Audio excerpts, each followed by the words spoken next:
What's up mga brother? Sayel Moto po nagbabalik. At ngayon nga po, pupunta kami dito sa Dingalan, Aurora para mag-overnight camping sa isang beach resort. Ito yung tinatawag nilang Carino Beach Resort. Kaya tara, samahan niyo po kami dito sa aming gala serye, episode 5.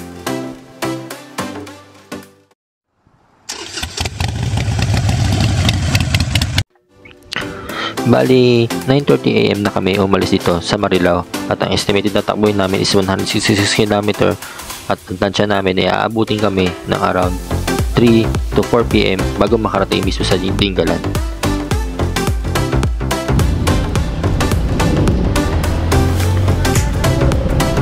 Bali, dumaan nga pala kami ng Plaridel Bypass kasi mas mabilis ang daan dito. Dire-diretso lang kasi tagusarin to ng San Rafael, Bulacan. Mas maganda dumaan dyan sa may bypass kasi nga bukod sa less traffic, mas mapapadali talaga yung biyahe nyo dito. So from San Rafael, dire-diretso na kami, tagusan na kami ng Nueva Ecija, and then yun, bali lumampas pa kami dito lumampas kami dito sa may dapat Fort Magsaysay ang daan namin, lumampas kami. So anong nangyari, dumaan pa kami dun sa may nagkabanatuan kami. Doon na kami dumaan sa mismong Aurora Road. And then, ayun na, dire-diretso na kami yan. Papuntang daan na kami ng Palayan, Laur. And then yun sa Gabal doon na.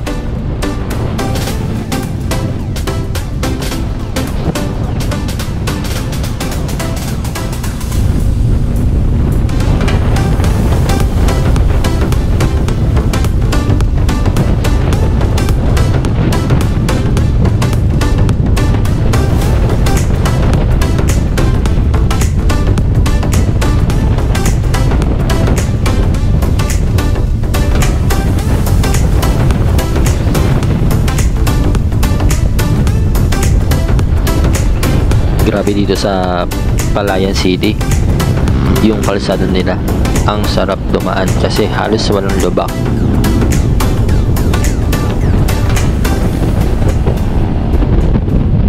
Walang lubak pero grabe naman yung lakas ng hangin nung dumaan kami dito. Halos tinatangay kami ng mga truck na yung nakakasabayan namin dito.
Sobrang ganda ng paligid, makapakanta ka na lang kahit paulit-ulit.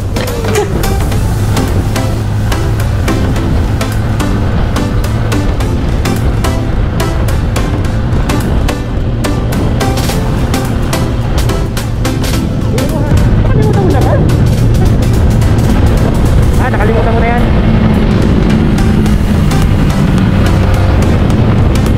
Oo, yun.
At least tahan-tahan lang naman tayo.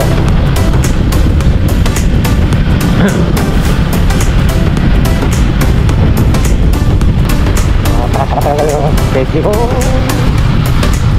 Thank you.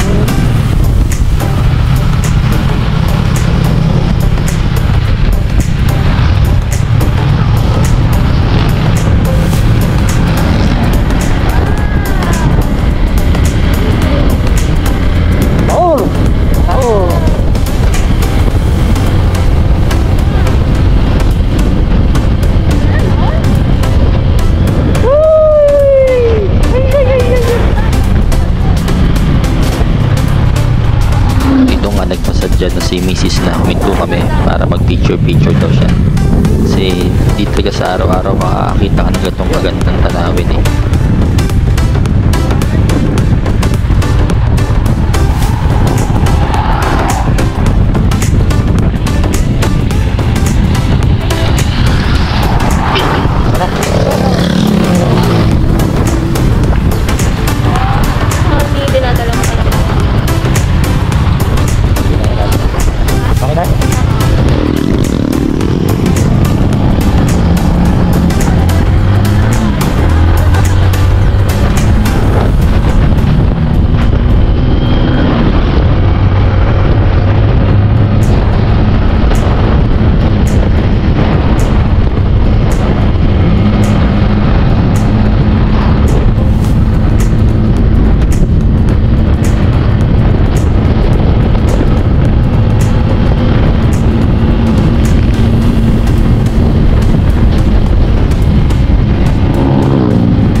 Medyo na traffic kami dahil meron pa lang malit na tulay. Parang siyang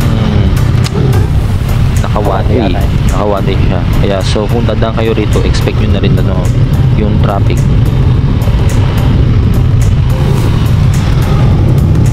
Naka-one-way na.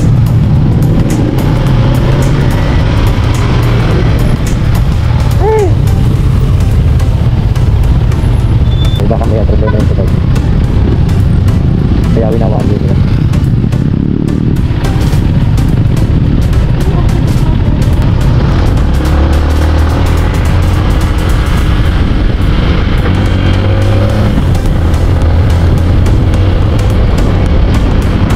Ito.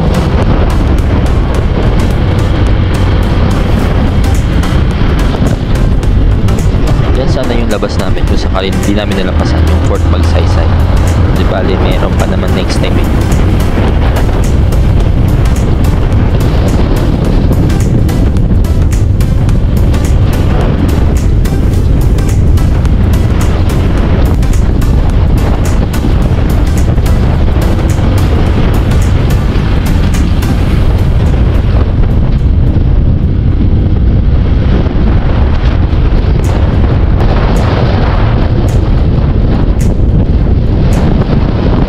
Ano yung mukuha?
Ganyan na po yung pinaka-landmark ng Gabaldon, Nueva Ecija. Lampas lang siya ng konti dun sa Arco. Baba na kami saglit, then picture, tapos biyahe na ulit.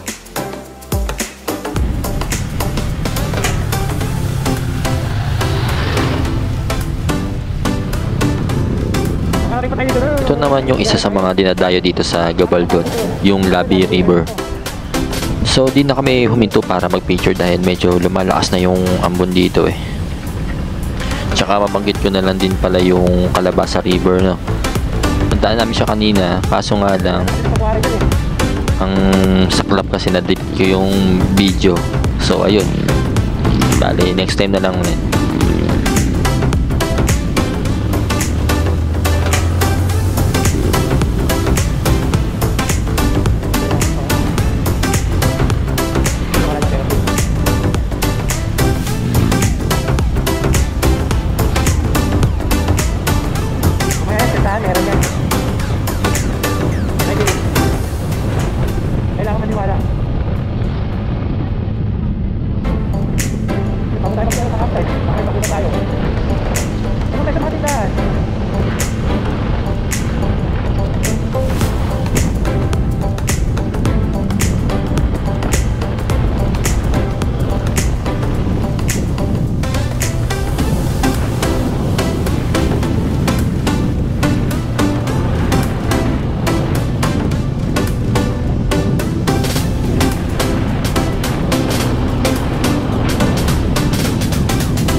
Ayan, nag-decide na kami hintuan itong Alphamart na to para mamili ng ibang kailangan namin para sa camp dahil sa base sa mapa.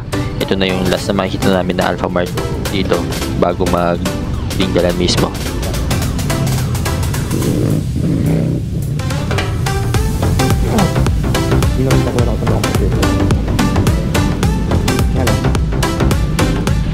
And then boom! Dito na kami sa Carino Beach Resort. Nakakainis lang kasi na-delete ko talaga yung karamihan sa mga videos namin papunta rito. So, hindi ko siya totally na-document. Pero dire-diretso lang din naman yung daan na yun papunta rito.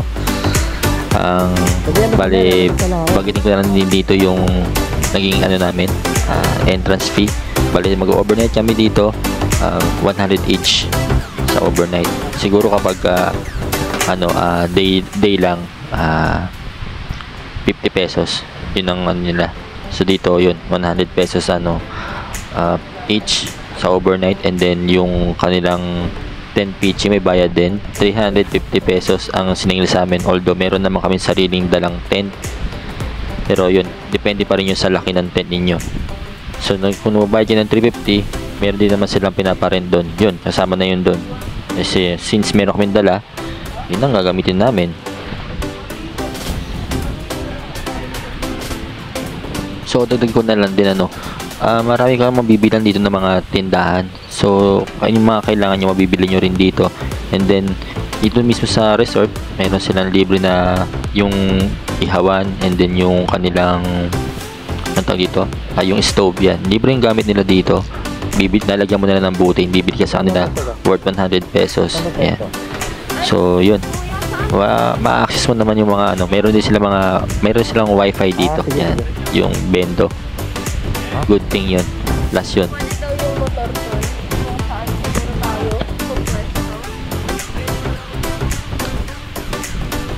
Yun na maganda rin dito, na yung mismong pagtatayuan nyo ng tent, pwede mong itabi doon yung mismo, yung motor mo. So para makompleto mo talaga yung camping experience, 'di ba? Pero merong mangyayari ditong hindi namin nagustuhan eh. Alin?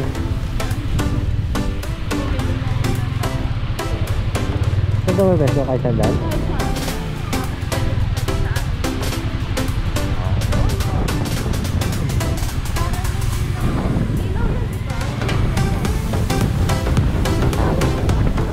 Hirap na pagdamantalo. Yun ang banda rin eh. So, yun, dito pa na makikita nyo na yung sinasabi kong di magandang mangyayari sa amin.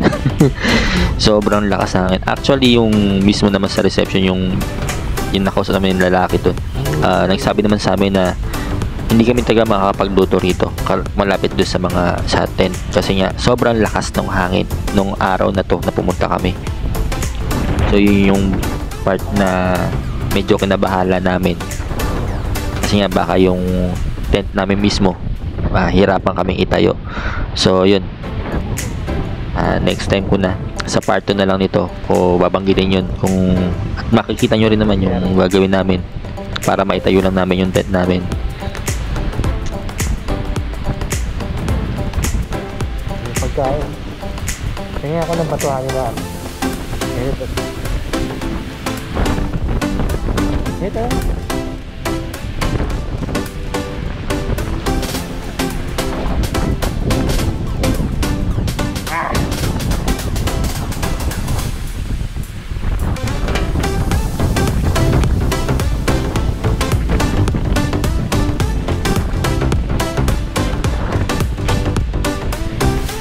Ano pag wala tayong mano? Pag walang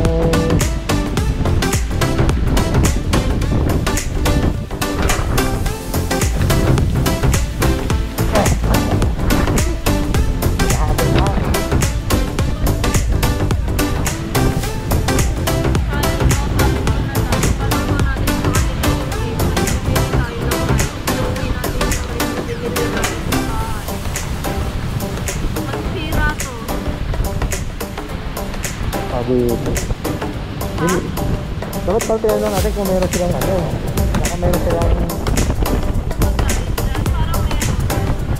So ayan, nakita nyo naman nag-aalala na yung aking misis dahil baka doon di siya makakain eh. Takot magutom. So yun guys, sa part 2 na lang yung aming tent pitching and yung the rest ng aming Dinggalan adventure. Yan.